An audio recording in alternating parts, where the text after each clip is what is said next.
The Muslims, on the other hand, always treated the people of the book, that is, Jews and Christians, with tolerance and compassion, as God commanded them in the Quran. The Church of St. John in Damascus in Syria is an example of this. The Muslims who conquered the area began to perform their Friday prayers at that church, but it still belonged to the Christians who attended Mass on Sundays.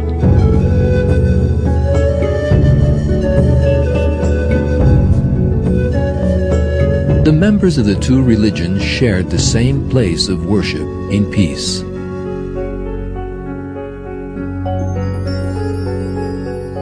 As the number of Muslims increased in the city, the Muslim authorities bought the church with the consent of the Christian community. They built a mosque beside the church, and the decorations of its courtyard were enriched with Islamic motifs.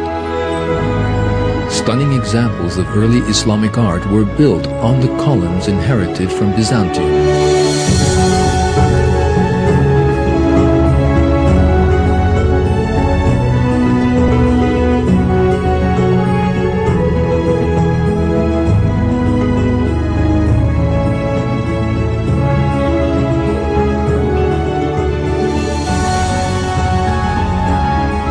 The Muslims' tolerance towards Jews and Christians continued throughout the history of Islam.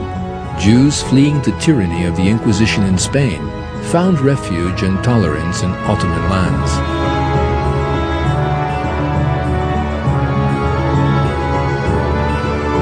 The source of Islam's tolerance towards Jews and Christians is the morality of the Quran.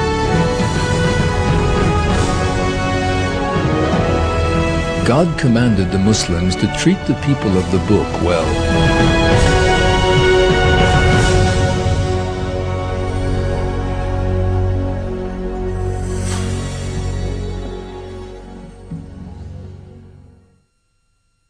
Only argue with the people of the book in the kindest way, except in the case of those of them who do wrong, saying, "We believe in what has been sent down to us and what was sent down to you. Our God and your God are one, and we submit to Him."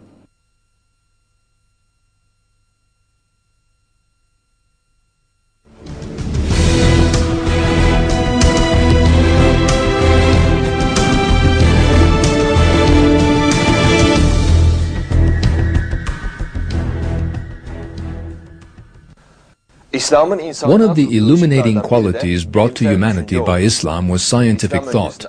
The pre-Islamic Arab and Middle Eastern societies were not concerned with questions about the universe, how nature came into existence, and how it worked. They learned to reflect on these questions and to seek their answers from the Quran. In the Quran, God commands humanity to explore how the heavens and earth came to be. This mindset powered the rise of science in Islamic civilization. This was a unique scientific development in the history of the world.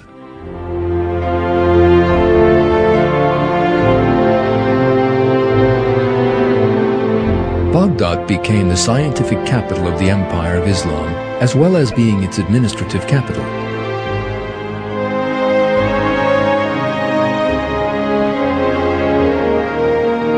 Scientists, philosophers, and researchers flocked to Baghdad from the four corners of the Islamic world and met in the famous House of Wisdom there in order to unravel the mysteries of the universe which God had created.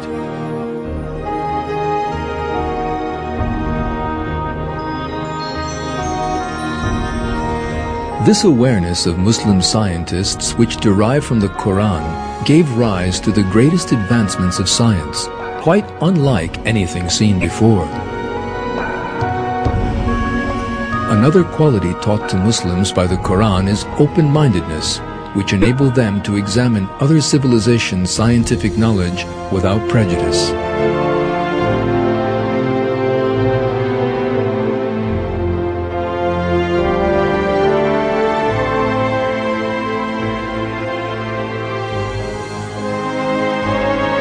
Muslim works contained a considerable amount of research, observation, experiments, and calculations.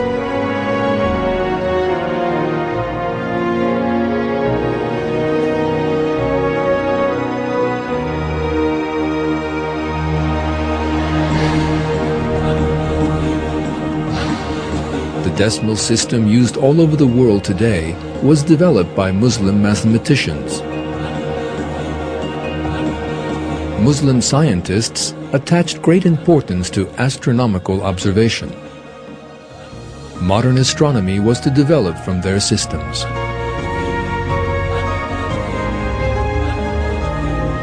Muslim scientists also calculated the moon's orbit around the Earth and recorded mathematical formulae.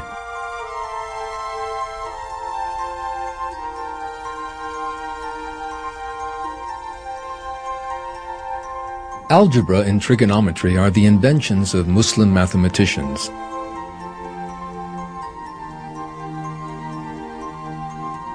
The stunning works of architecture in the four corners of the Islamic world were made possible by the scientific infrastructure.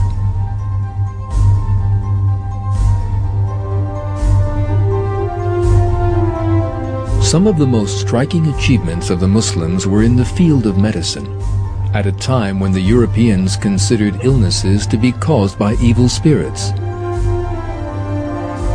Treatment was not a word to be found in the vocabulary of the European mind. Muslim scientists, on the other hand, concluded after much research that illnesses were caused by creatures which were too small to be seen, and that patients must be treated in isolation from the healthy population. Thus, the world's first modern hospitals were founded.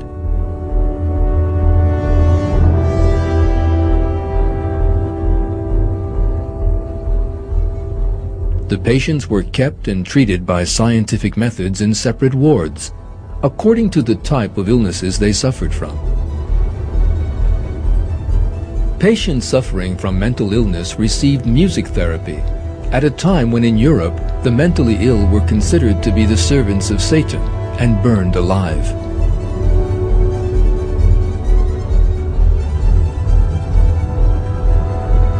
Muslim physicians' observation of the human anatomy was so accurate as to lead them to be used as textbooks in European medical schools for over 6 centuries.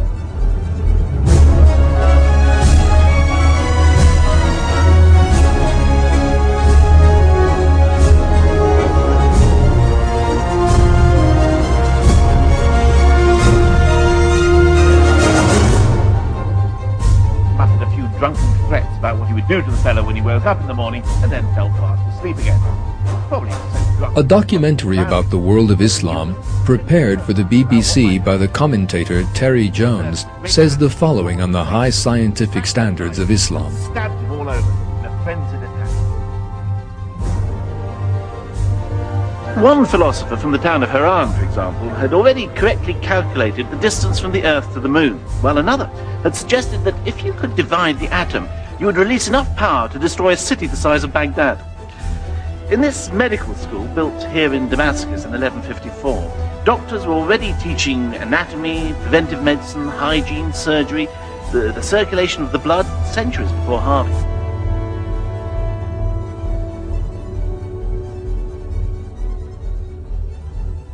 Muslim physicians took the pulse of their patients when examining them, centuries before the Europeans knew about blood circulation. Women gave birth under the most hygienic conditions possible at that time. The era's sourcebooks picturing the implements used by Muslim surgeons show just how advanced their medical knowledge was.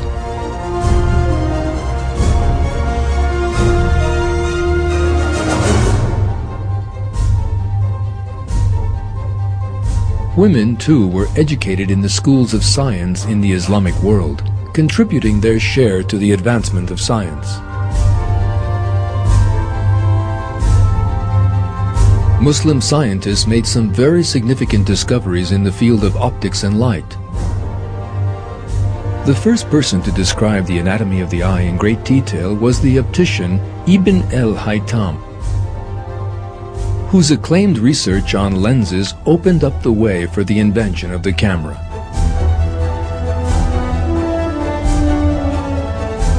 Muslim physicians also discovered the causes of eyesight impairments and carried out successful cataract operations 1,000 years before the Europeans.